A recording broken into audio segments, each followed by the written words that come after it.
John T. Lockton III became a legend in his own time. Larger than life, Jack loved being in business, loved competition, loved solving problems, loved making the sale. It was in his DNA. Jack was an entrepreneur, of the first magnitude. Yes, it was his dad's business, but any similarity between the business he came into and the business he left behind is purely coincidental. And he built one of the largest and most respected insurance agencies in the world. True salespeople look at a client, see a problem that needs solving, then bring a solution to it. Jack passionately brought solutions to his clients, then delivered on his promises. Clients liked and respected him for it. Well, Jack embodied a lot of ingredients that made him successful in sales, tremendous persuasive talents. There was no quit in him. But the thing that I hear from his clients even to this day was the sense and the feeling that he cared so much about their business. He treated it as though it was his own business. Born to John and Marie Lockton in 1942, Jack attended public schools, then graduated from UMKC in economics. 2 years working for a large insurance firm inspired Jack to start building his own great American dream. This business was part of our lives. I was involved early on, and so when he came home, he would talk business, and he would talk about the thrill of the hunt, the thrill of the chase, the thrill of the win, and the boys sort of bought into it. The qualities I think that Jack had that made him a successful entrepreneur were he was extremely bright,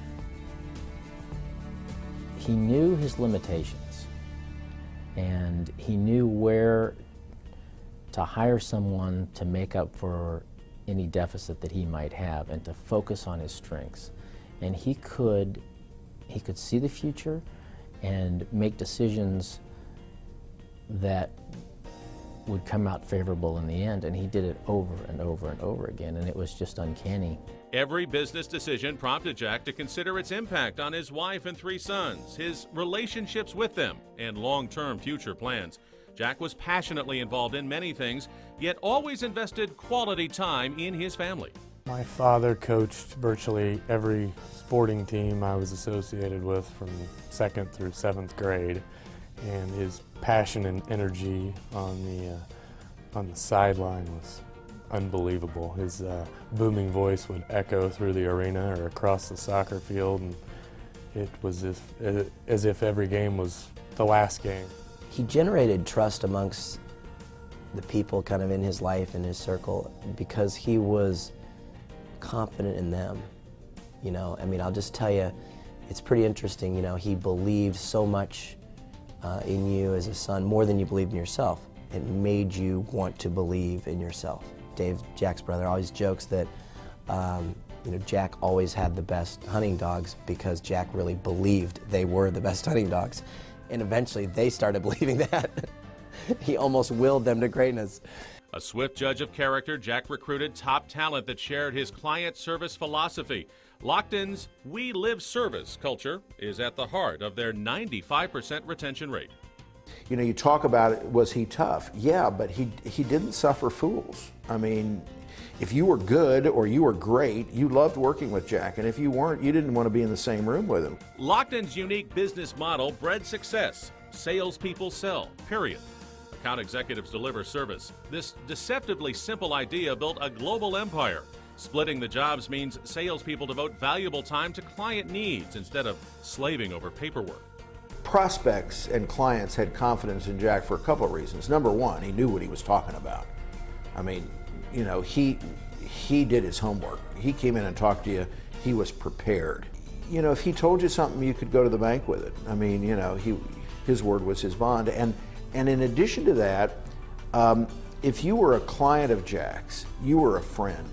Jack Lockton's top 3 priorities were family, business, and community. Long before he had money, he gave back to the community with his time. At age 25, Jack decided all Lockton associates should be fair share givers. He gave everyone and every future hire a 1% bonus for their fair share. That's just become embedded in our culture. We have 3 constituencies, we like to say. Our clients, our associates, and our community.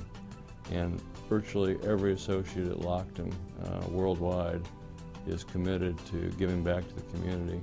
And that started with the 25-year-old guy who decided that should be a priority for the company. Jack also gave back by serving on community boards dedicated to growth and development. Lockton's business success and philanthropy earned Jack many honors, topped perhaps by the Woodrow Wilson Center's Corporate Citizen Award. In 1998, Jack was diagnosed with pancreatic cancer, a disease he fought with determination. Jack and his wife CHERYL established foundations to benefit cancer research and patients. Acutely aware of his mortality, Jack passionately believed his last 5 years to be his best. He probably lived to be about 180 years old. If you looked at what he did and you looked at what he got done in his life and then tried to figure out how old he was, you'd come up with some enormous number. Jack Lockton used his life to give a full measure of devotion. His business tripled in size after his death in 2004. His family still thrives. Our community honors his accomplishments. Jack Lockton never quit, never stopped learning, even facing the end with head up, eyes clear, and no regrets. I think Jack's legacy was his family, his firm, his friends, and the impression that we all have of him. And it's hard to say that an impression's a legacy, but that impression and remembrance oftentimes gives us pause to say, how would Jack have done it? And I think, I think that's a great legacy if somebody says, how would he have done it? Tonight, we salute Junior Achievement's 2009 Business Hall of Fame laureate, Jack Lockton.